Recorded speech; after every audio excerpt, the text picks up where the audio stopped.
पागल कैसे बन गए तू? पागल बन गए। कैसे? सातों खानदान पागल रहा तो हम कसके ना पागल रहे बा।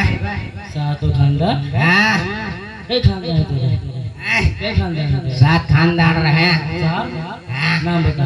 नाम ना जाने। ये कौन मराई हो साहेब? हाँ? अरे गोबरा का ये में ना तो क्यों के कंडा पाथी जल। चल चल हो बस बस तू ले हो बड़ा बेइज्जती है ऐसे कुर्सी पर मैं बैठी रही तो साहब के पास बैठी है। अरे यार साहेब यार फैसला करा चौकी दरवा का ना मारो यार।